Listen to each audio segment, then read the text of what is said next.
I think most of us go through life unconscious, not realizing it, right? And what I mean by that is we are making decisions based on maybe what we're being told or our past experience, and we're not really thinking about it. We're not questioning it. We're just kind of on autopilot.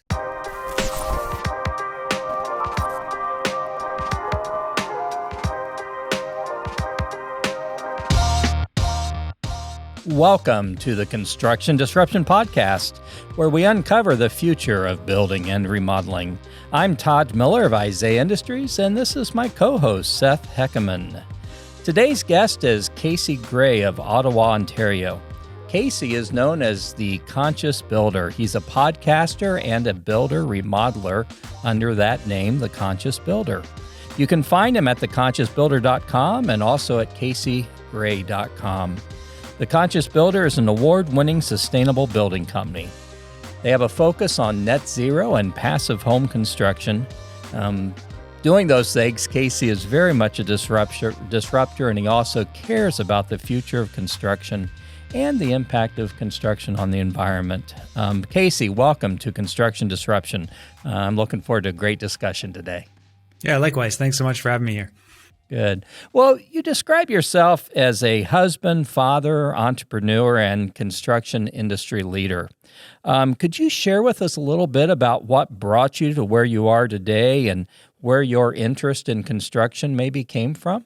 Yeah, that could be a long story. And I don't know which parts of that, but obviously now we'll stick to construction. But my interest in construction started in high school. Ultimately, it was my best class. I went through high school thinking that I was going to be an engineer. So I was taking all these courses, but then took shop class as soon as I could start taking it and realized that that's what I liked and that's what I was obviously good at.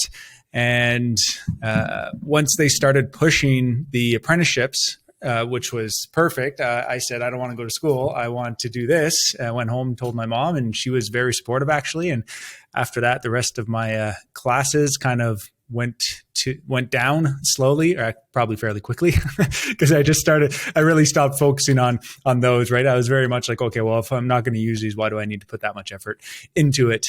Not that I don't work hard, but I like to focus my efforts. And that's kind of where construction began for me. After high school, I went out and I started looking. I turned down a few jobs because I was specifically looking for an apprenticeship. Eventually, I found a great position with a small renovation company who was starting to do more of their own development projects. So I learned a ton from a couple of great carpenters there, worked for them for almost 7 years, and then went off on my own.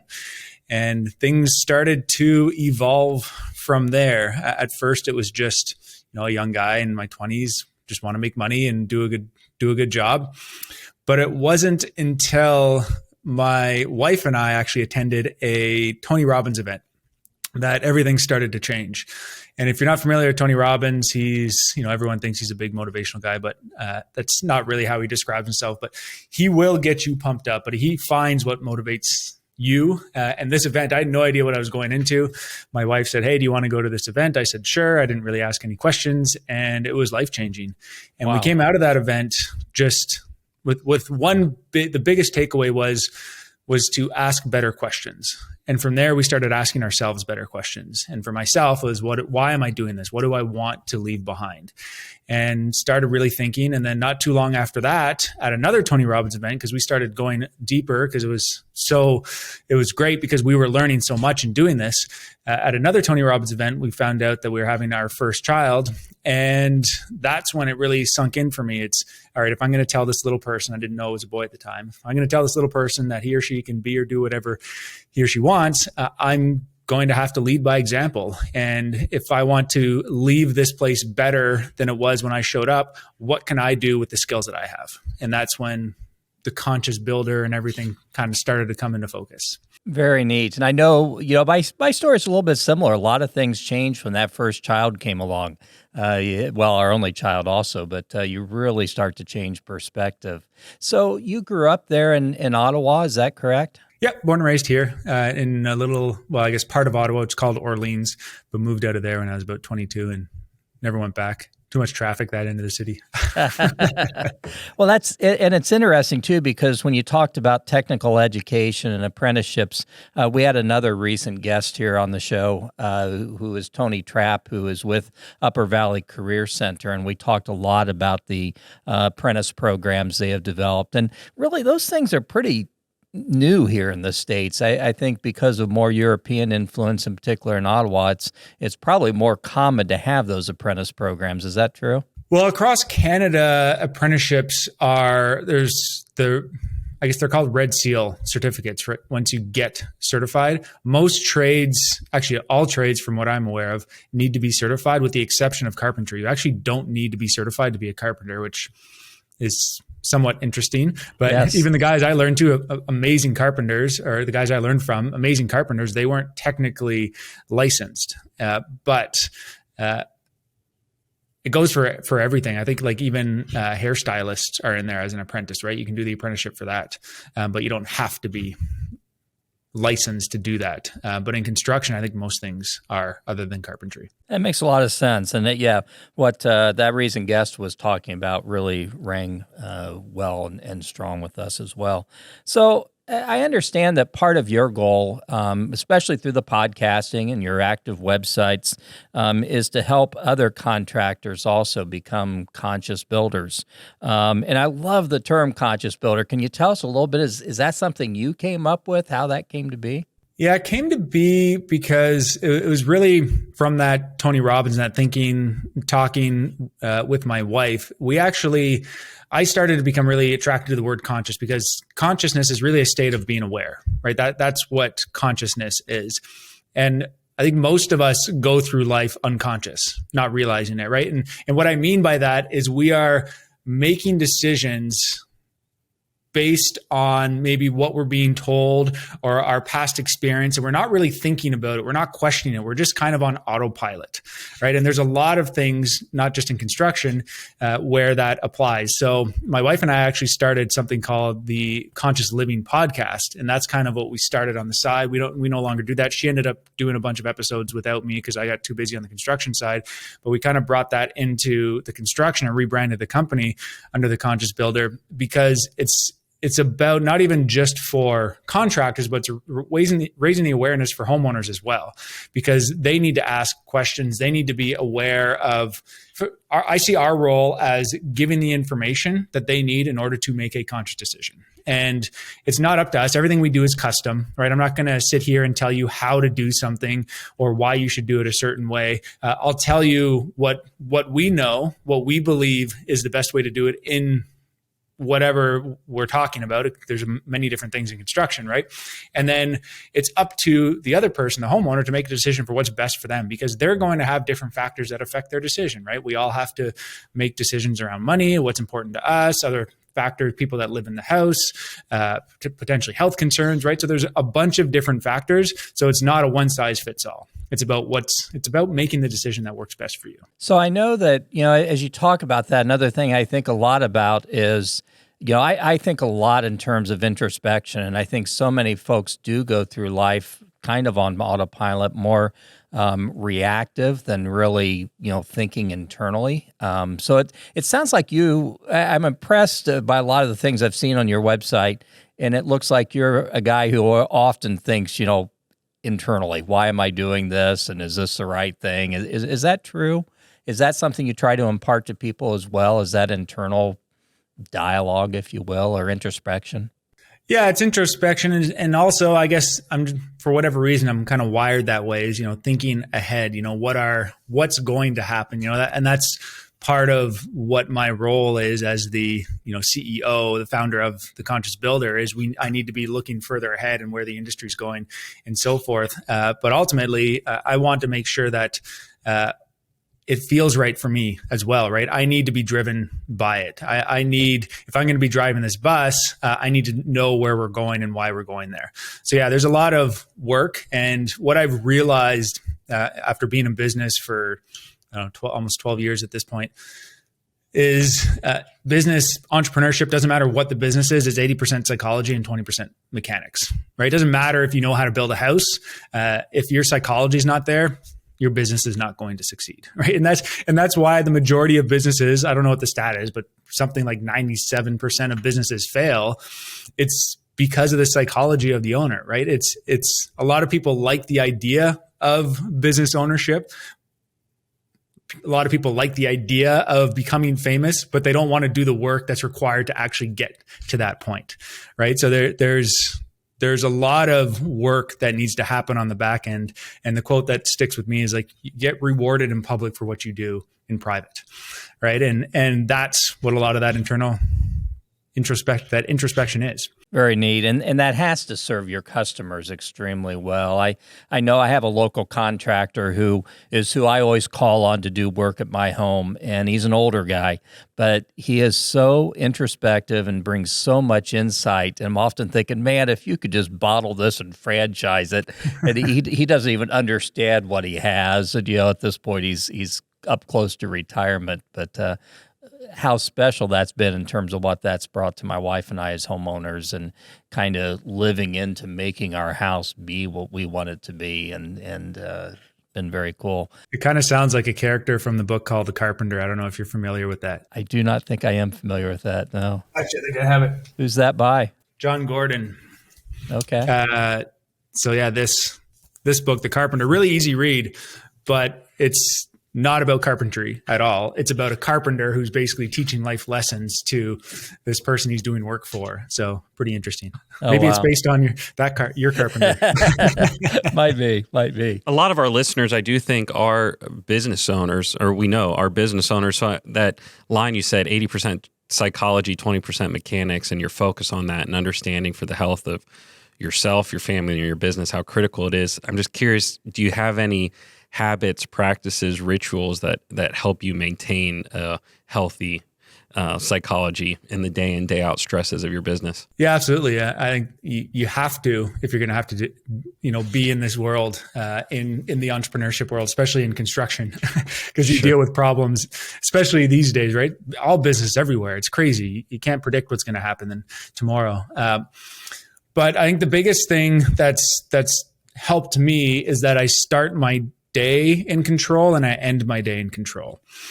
So because you can't control what's going to happen in between. And what I've realized is that the only thing that you can control, we all think that we can control more, like, we think we can control our team members or our clients or our kids or whatever it may be, is we have no control over anything in reality. We really break it down. We cannot control anything other than how we act or react in any given situation.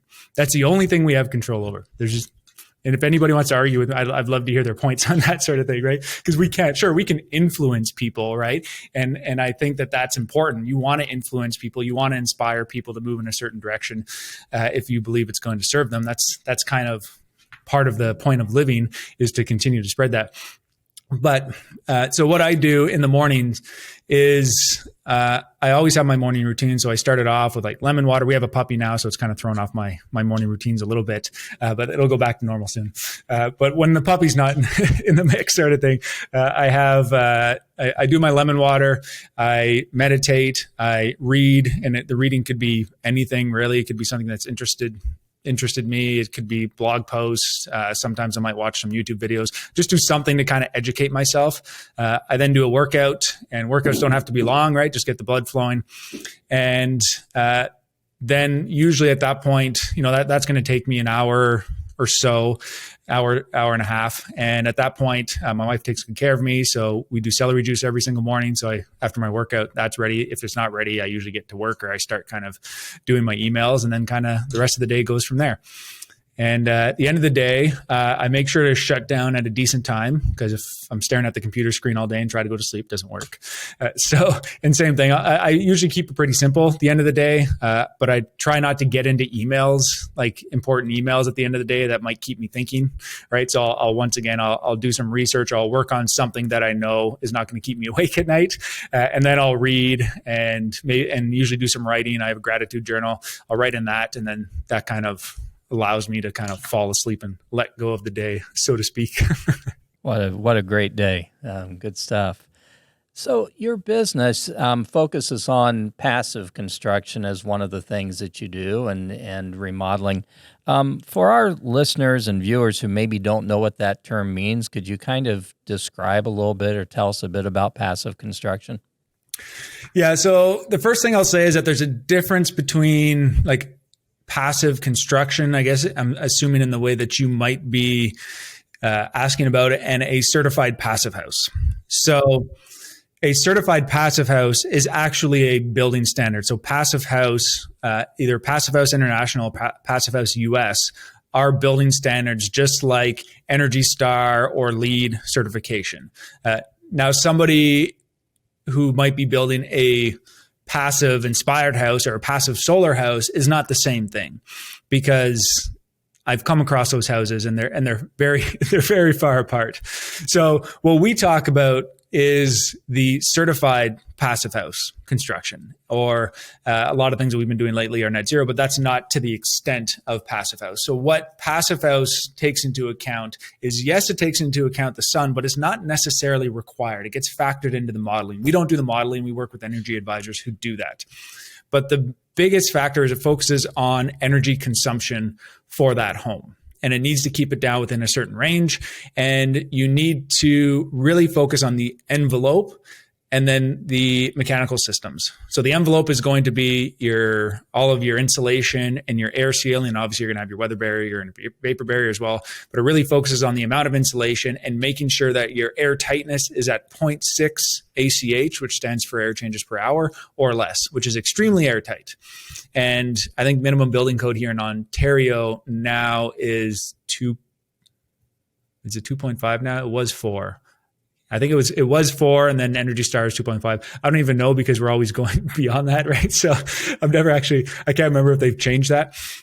But it's somewhere in there. So it gives you an idea of what 0.6 is, right? And the way you do that is through a blower door test, and it simulates 50 kilometer an hour winds on all 4 sides of the house. And you can do a pressurization and a depressurization test, and they'll be different, right? Because there's flaps, right? If you have like all these dryer vents and kitchen vents and stuff like that, when you depressurize a house, those close, but when you pressurize a house, those all open up, right? So those are all holes in the assemblies, and I can get more into some of those details if you're interested. But that's kind of what it's focusing on. And when you do that, it drops the heating and cooling demand by so much that you can usually reduce the size of your heating system, right? So the very first certified passive house that we built was our own house, not the one that we're in right now. That whole house with the basement was about 4,000 square feet. So it was about 2,500 or 26. What was it? 20? Yeah, I think it was about 2,600 on the first and second floor. And then the additional, 2,800. Then we have 1,200 in the basement. That whole house only needed about 18. It was just under 19,000 BTUs to heat 4,000 square feet in a climate where we can get to minus 30, right? So we can get cold, but we also get to like easily to plus 30 and I'm talking Celsius, right? So we also get to plus 30 Celsius in the summers. So we have both extremes here. So the thing that's different is that a certified passive house here is overkill for a certified passive house in California, right? A certified passive house in California is probably minimum building code here in Ontario. I don't actually know with it, but I remember reading an article that was, I think it was in like Fine Home Building, and they said, oh, look at this great passive house. And it was talking about like walls that are R30 and stuff. Like we almost have to do that by minimum building code here, right? So there's a big difference when talking about those things. And you really need to understand, when you get into building something like this, you need to understand building science, or have a team that understands building science, because you can actually create some issues in your wall assembly, which will affect your indoor air quality if things aren't done properly. When you're building an R72 wall, you need to understand what's going to happen to that wall if water gets into it, right? So, and it's not if, it's more like when water gets into it, because it will at some point. A mouse will get in, chew a hole. And because the house is so airtight, every little pinhole becomes like a jet of water at certain times of the year, right? So these are all things that need to be understood when building things. So what do you think is kind of the number one thing that prevents more property owners and contractors from pursuing passive construction, environmentally friendly construction? What are the things holding them back, do you think? So I think a lot of people would say cost, right? So like obviously passive house is an extreme. You don't have to go to passive house. You don't have to go for the certification, but we do need to build better, right? And not only for, improving the efficiency, but for the health of the people who live in the house and for the comfort for the people who live in the house. And when you build a healthy, comfortable home, by default, you will end up with an efficient home. So I think one of the biggest things is that people get stuck on the cost. And like as a contractor, so right now I'm working on a course for the Conscious Builder Academy that's about marketing and selling passive houses or other types of green building, right? So that's going to be our next course that comes out, because people get stuck on price and they're not focused on what's really important, and they forget that we're all human, and humans make decisions based on emotions, not on logic. Right? If it was based on logic, nobody would buy a supercar. Right? So right. we don't spend money logically. We spend money on things that are most important to us. So if you can understand what's most important to that person, you can usually address that. So what I've moved away from talking about price. Yes, it's going to be expensive, but building a custom home, whether it's built to net zero or passive house or anything, is expensive to begin with, right? So we have to just have that conversation around, okay, well, what do you have to spend and what are your main goals? And we need to align as much of those as possible. So that's kind of like on the contractor, dealing with homeowners. But when homeowners maybe want to do something, they're going to contractors, maybe contractors are talking them out of it. It's usually just because they don't understand it, right? And as a business, this is where it gets a little tricky, is as a business, you need to do things that make you money. Because without money, that's your lifeblood, you're going to be out of business and then you can't continue to serve people. So you need to find a way to generate that income. And if you're doing something, you've been doing it the same way over and over and over again, if you're going to change the way you do it, that's difficult in some cases, depending on how your business is set up.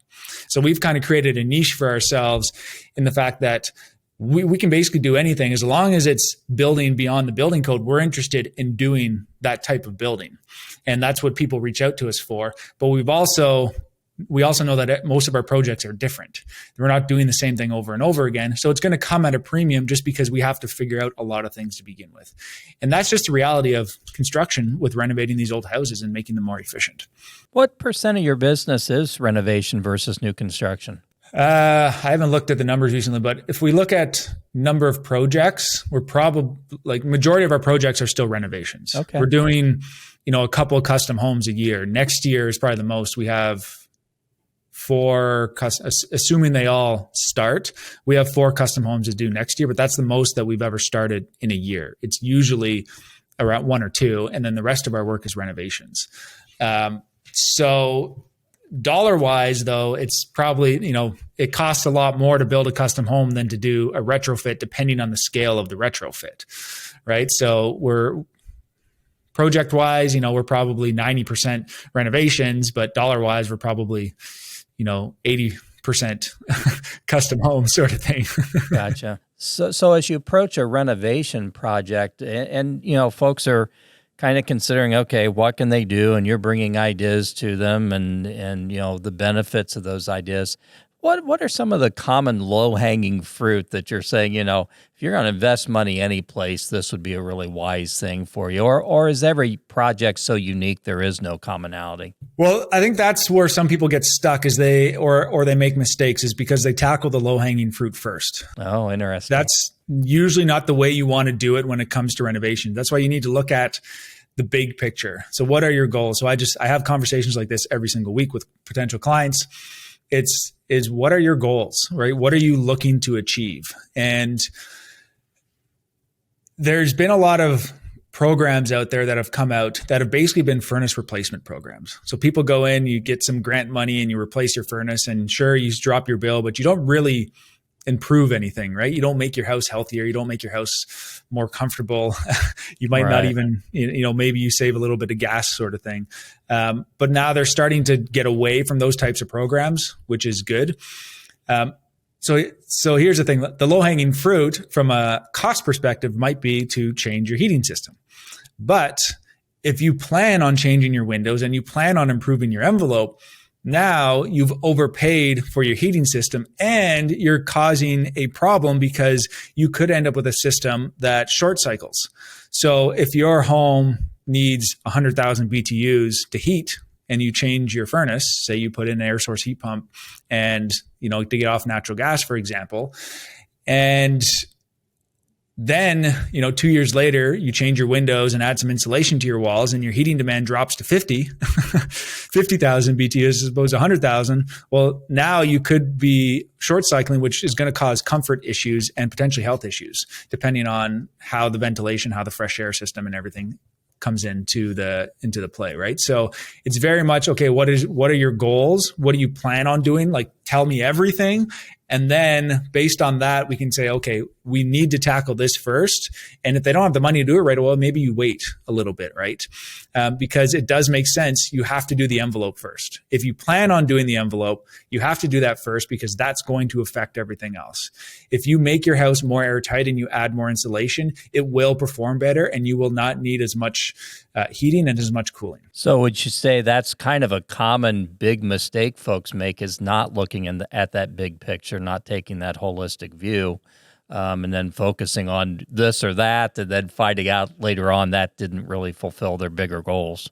Yeah, and that was one of my calls yesterday. Is they had a renovation done by another contractor in the city, like in 2017, and she started off the conversation with, we're really disappointed because if we knew then what we know now, we wouldn't have done any of that work without doing this other work, right? Yeah. So, which, obviously we could have guided them in that direction. We never had a conversation back then, but that's the tricky part. And who knows, maybe that contractor was doing the best that they could with what they knew at the time. Sure. Right. So that's always the tricky part. I'm curious, which do you get more enjoyment from, helping someone through a new construction project where you've got a complete blank slate, or helping someone take an existing home and really, change it in ways that are good for them, good for the environment, good for everything? Which do you enjoy more? It's hard to say. Like what I get the most enjoyment from now is actually working on the business stuff, right? I like talking with clients. I like those initial conversations, but I like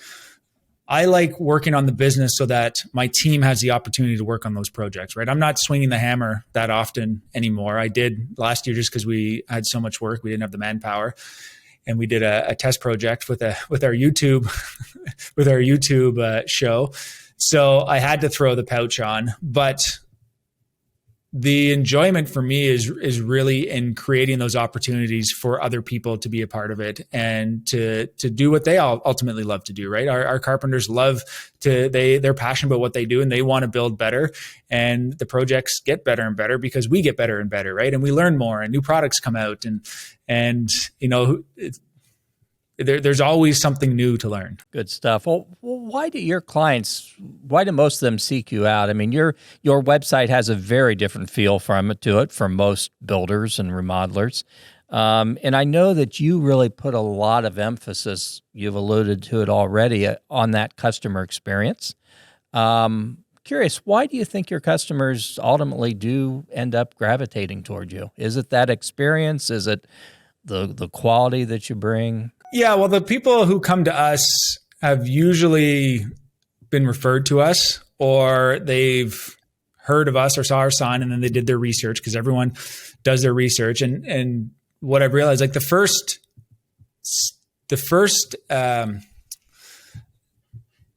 experience that people get with us is online, right? That's what people do. Before you do anything, you go online and you research. Sure. So we need that to be the first experience with somebody reaching out to us. And that's one of the reasons why we started doing a lot of videos. Is the video itself doesn't necessarily get the sale, or the podcast or the interview, whatever it may be. But what that does is creates trust, right? And it puts information out there. And the more we do, the more trust that we gain, because people see that we are committed, that we're not going anywhere, right? That's kind of our proof that, hey, we're doing this and we're here to stay, and we're going to continue to get better and learn more. And we're happy to work with you if you want to work with us, right? As long as the vision alive. People reach out to us and they just want to build something as cheap as possible. I kindly decline and say we're not the contract for you. There's a lot of other people out there, right? So I'm not interested in playing that game. Luckily, we've set ourselves up. It took time to get there, but we don't have to play that game. And, I recommend that contractors don't play that game either, because that's how you get in trouble in business. Yeah. But I think it comes down to trust, and they're usually because they're doing education because they're looking for things that they're already aware of, like how to build a better home.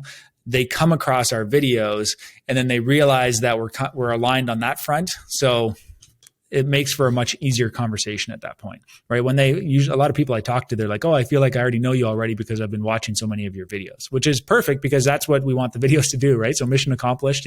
That was the first sales call. It was online. I didn't have to be there. Yeah, absolutely. So I'm curious, because you do so much with video. Is that something, did you watch someone else doing that and say, gee whiz, that's smart? Or does that just become a natural part of how you developed your business and your way of doing things? I can't remember. I remember when I got into podcasting. So there was an employee working for us. Her name was Veronica. And this was 7 years ago, probably. She's like, do you know what podcasts are? I was like, no. She's like, you should check them out and see what people are doing. So I did. And 2 weeks later, we started a podcast. So it just makes sense, right? And Tony Robbins, I did do his business mastery one. They talk a lot about educational marketing, right? And wanting to go out there and just putting information out there for no reason other than it just sets you up as the expert, right? In your field or in your city, in your town, whatever it may be. We don't need to build houses for people all over the world, right? If we get a few houses, we're good, right? So this is kind of just us giving back in a way, but it also helps me stay on my toes, right? When I interview people or people interview me, I'm usually learning something new because I'm not going to pretend that I know everything, right? I already said I'm always learning something new. It forces me to up my game and have fun at the same time.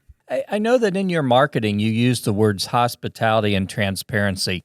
Those aren't words that I hear contractors using a whole lot. Kind of curious how you bring those into your customer experience and what that means. That's exactly why we brought it in, because you don't hear it in construction, really, right? If you think about everything I do is different from the norm, right? If everyone's running one way, I'm going to be, and I'm not the only person who does this, but I'm going to stand back. Okay, why are you running that way? And why don't we go this way? Because just because everyone's running that way doesn't mean it makes sense, right? When contractors hide all their costs and they're trying, I don't know if you've seen a picture, but there's a picture online and it's a picture of a massive yacht. And the name, and it has a little, dinghy boat on the back, because a yacht can't go into some places or whatever, the yacht's sinking, you hop on the dinghy. Anyways, the dinghy on the back of this boat is called Original Contract. And the yacht is called Change Order, right? So that's how the majority of contractors work. And they're all almost trained to do that in some extent, right? Or right. The more vague you are. And I just, that didn't feel right to me. Why, especially... Maybe it worked years ago, but now everything's out there. If you want to know anything, just search it online. So I'm of the mind, it's all right, they're going to go search it anyways, or they're going to ask for it. Why not just give it to them, right? Then you don't have to worry about that. Here's everything that you need to know. And this is how we run our contracts. So our contracts are cost plus. So it does put the risk to some extent on the homeowner, but I explain to people the risk is on you anyways, because a fixed price contract is never a fixed price contract. That's why there is a change order, right? That's what change orders are for. So unless you are very explicit and write down every single item that's included, the contractor will eventually have to do a change order and there will be something that changes and they don't have to explain that change order. Right? They can charge you whatever they want and they're going to have to some extent because they probably made a mistake somewhere too, right? We are human and they're going to have to make that money back somehow. So once you have that conversation, then it kind of makes sense for a lot of them, but a lot of people still want the fixed price, which I understand. But for me, I still didn't like that game. So that's why we started to just look, we're going to give you every single receipt for every screw that's purchased for your property. But here's our markup and here's what we charge by the hour. Yes, we will do a budget. Yes, we will track that budget. Yes, our goal is to stay on budget.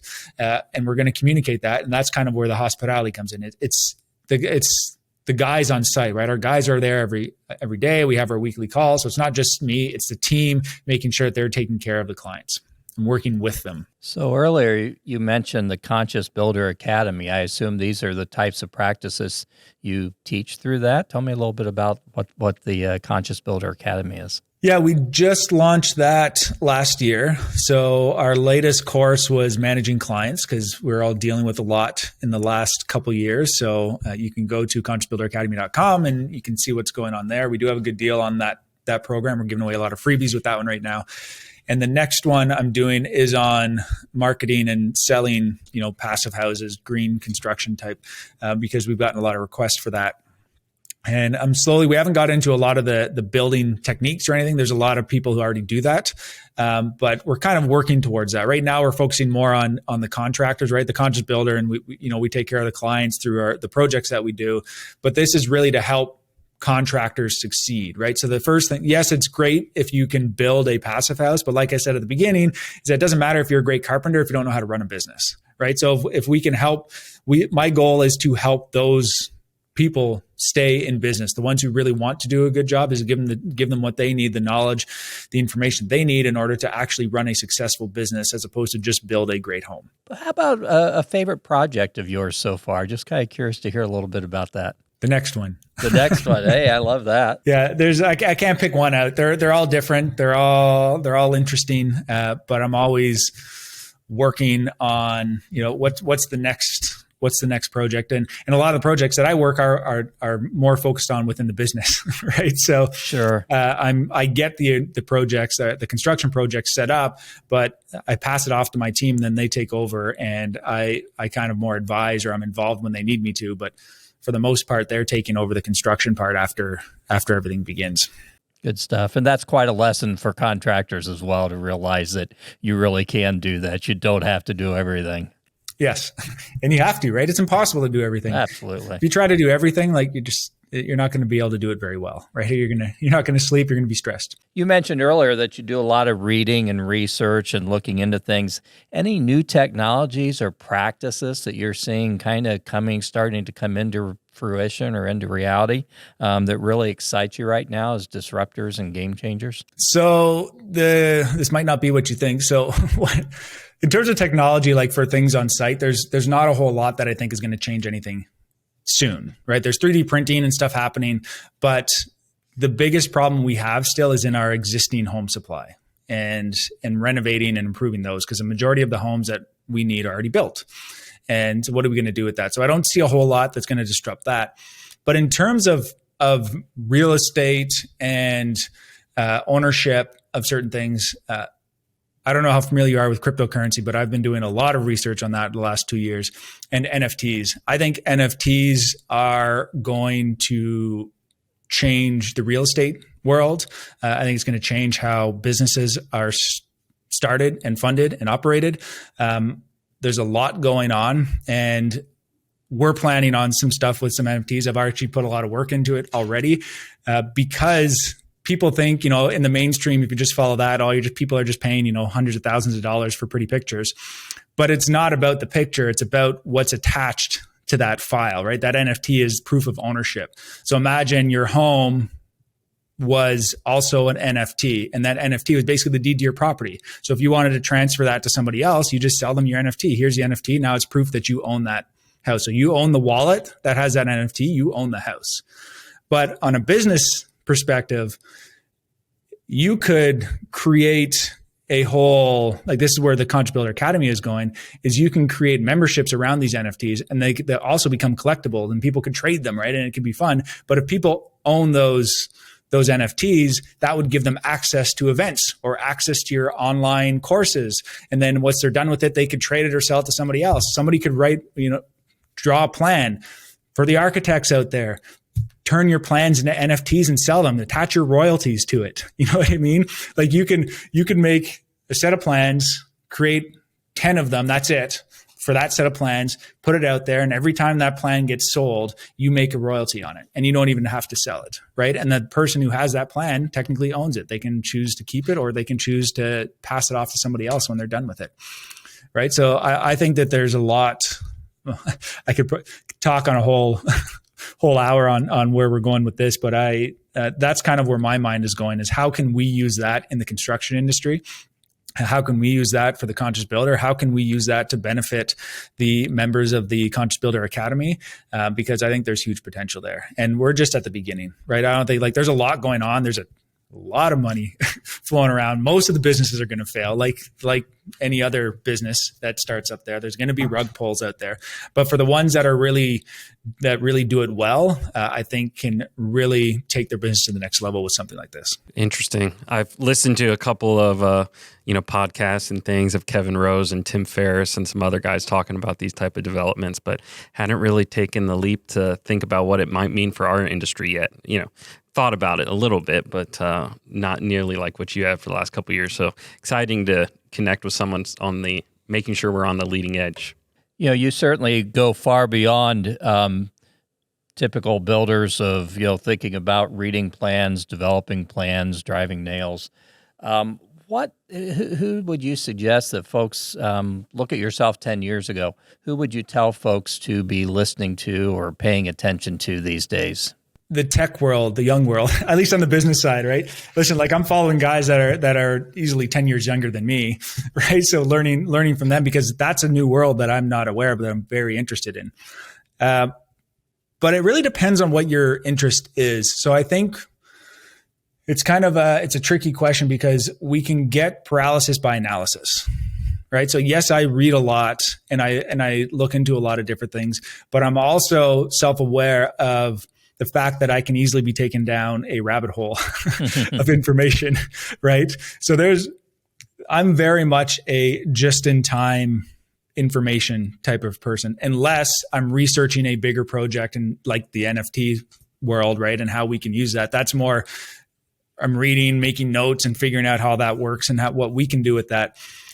But people like Tim Ferriss, right? People that think differently, people that have you, when you're done listening to them, if you have more questions than answers, it's probably somebody you want to listen to. Good advice. Good point. Yeah. Because the majority of, if you follow mainstream media, they tell you how to think, right? We don't want to be told how to think. We need to learn how to think for ourselves.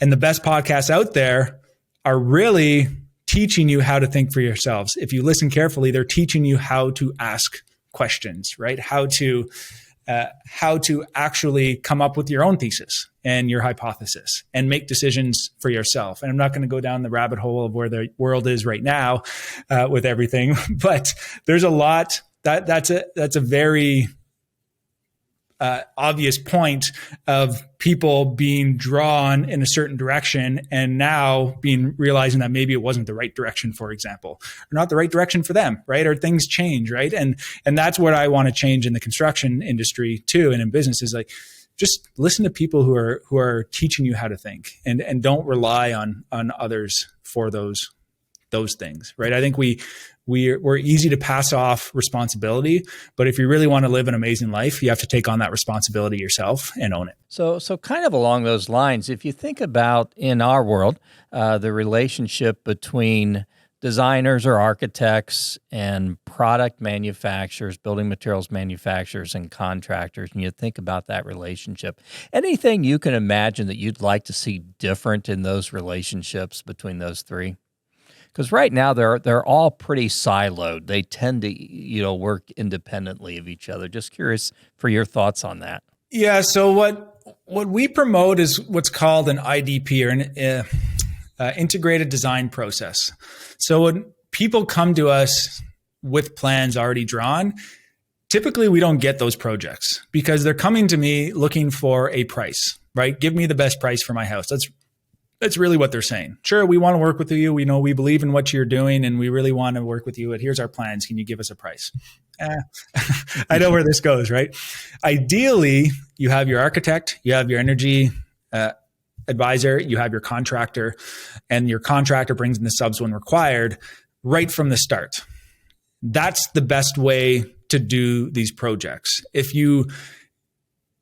go and do exactly what you described, you don't have as good of a project because you're making decisions without having all the information that you need to make that decision. Right? Most plans that's come to me and they say, can you give me a price? I say, oh, what's your budget? If I get it out of them, their budget's never what's allowed, or just by looking at the plans, I'll say that you don't have enough to build this, right? Because they were either misguided or they didn't listen to maybe the architect who maybe gave them the wrong information. So ideally, it kind of starts at the homeowners, to be honest. For the most part, architects, contractors, and subcontractor suppliers, they all want to work together, right? Because we're all working towards the same goal, right? It's not like by trying to undercut somebody else, you're going to do a better job. That doesn't work, right? You don't bite the hand that's feeding you, and we're all kind of feeding each other, right? So it comes down to the homeowner making that decision to bring on their team from the beginning and do it this way, as opposed to just trying to go out and nickel and dime everyone and get the best deal they possibly can. That's not fun for anybody. And that actually causes issues internally as well. I just met with a friend a guy who used to work, where we worked together. Then he worked for me. Then he started his own business, and he's dealing with a homeowner right now that is literally undercutting everyone. And he's just a PM on it. And she's trying to get him to undercut the trades that he has good relationships with. And he's like, no, I'm not going to do that. Right. He did the work, and this is what the price was. And it's just, that's not a good way to I'm not saying all homeowners are like that, but that's the type of thing that we're trying to avoid. You want everybody like working together towards the same goal together, and they need the information in order to do that. Very good. Well, this has been great. Been a really good time together. I've learned a lot. Thank you very much. I'm kind of curious. Before we close out, I have to ask you something. We do something on here called rapid fire questions. And these are 7 questions. They can range from silly to serious. Your only commitment is to provide a quick answer to each one. And our audience needs to understand, if Casey agrees to do this, he has no idea what we're going to ask. I'm curious, before we close out here, Casey, are you up to the challenge of rapid fire? Let's do it. I'll keep them as short as possible. Very good. They can go long too. That's fine. This one might be a little longer. I know that you have the son. I was stalking you on Instagram, and I figured that out. But your biggest piece of wisdom or advice that you'd like to impart to your son? Ooh, that's a good one. I've never been asked that. There's so many things I want to leave behind. I always tell people that my son is my greatest teacher. That's awesome. Because he does what I do, not what I say. He does listen. He does listen quite well. But I would say it would be to commit. I think most people are afraid to commit these days. And when you really commit to something, and no matter what, to make it happen, you can stand out. And it takes hard work, and it takes a lot of dedication. But if you can commit to something and see it through to the end, at least to where it makes sense, you don't have to, if it's in the wrong direction, it's fine. But to actually commit and really commit to something, and if he sees me doing that, I think that will serve him very well in life. Awesome. Good stuff. I knew you'd have a great answer to that. Favorite non-work related hobby? I have a 77 Westphalia. So I love going camping, but right now it's ripped apart. I still drive it, but I can't really camp in it. But hopefully I can get that back together this year. Good deal. Do you prefer texting or talking? It depends on my mood and what we're talking and what we need to talk about. When I'm driving, I'll call everyone. When I'm sitting at my desk, texting is sometimes easier. Good answer. Okay, if you had a super ability, would you prefer to have the ability to be invisible or to have super strength? I would have to go with strength. Like, I think, if I had to choose one, sure. How would you describe your personal style in one word? I could probably go back to the original word then of like committed. Like that. Good stuff. Do you have any musical talent? I just started to learn the guitar. Santa brought me an acoustic guitar and brought my son an electric guitar. So we're learning to play together. Oh, that's Very awesome. Cool. Gosh, that'll take you a long way. Yeah, my fingers are hurting right now. So building up those calluses. Seth is the guitar player around our place. So Nice. They won't hurt in a couple weeks. You're close. That's good. My hands are all soft from being in front of the computer now. Yeah, exactly. Preference between summer or winter? I will say summer. Gotcha. Hey, this has been great. Thank you very much. Been a real pleasure. You really are making an impact out there, and I congratulate and applaud you on that. Loved our conversation. Loved hearing about again, I really would call it your personal style. It could be committed, but it's also, I see a lot of just introspection there, and I really love seeing that in folks. Anything we haven't covered today that you'd like to share with our listeners and viewers? I'm sure there's lots that we could have went into, but I think I just want to reiterate the importance to learn to think for ourselves. I think that's really important in all of life, and especially when you're doing a major renovation or building a home, right, or building a business, right. You need to be able to make decisions on your own, and then commit to those decisions and continue moving forward, right, and that will go a long way. Learning to ask questions and not being afraid to ask a lot of questions is important. And I loved where you talked about that, because I do think we hit a point in life where even as children, we ask a lot of questions, and eventually our parents get tired of hearing those questions. And so we hear this, don't ask so many questions. Yes. And yet how that is a skill that can serve us well our entire lives. So. That's a very good point. And I'm very aware of how many questions my 8-year-old son asks me. And for the most part, they're pointless, but I hope that I'm not like beating them out like that question, right? Because I'm aware and answering those questions, but I'm sure there's times where I'm tired or I just don't want to deal with it, right? So, well, he is definitely at that age where, lots of questions, I'm sure. So why might someone want to connect with you, Casey? And if they wanted to, how would they go about doing that? Well, the best place, if you want to learn more about me, just go to caseygray.com. There you can really find everything, but I highly recommend, if you're a contractor, to check out consciousbuilderacademy.com. But we're pretty well everywhere. If you search the Conscious Builder, we'll pop up, and you can get a hold of us or get a hold of me. Well, thank you again so much, Casey. This has been a real pleasure. I've enjoyed it a great deal. And thank you to our listeners and viewers for tuning into this episode of Construction Disruption. We encourage you, please watch for future episodes of our podcast. We always have great guests, and certainly been blessed with one today. Don't forget to leave a review on Apple Podcasts or YouTube. And until the next time, change the world for someone. Make them smile, encourage them to very simple things that we can do to change the world one interaction at a time. God bless. Take care. This is Isaiah Industries signing off until the next episode of Construction Disruption.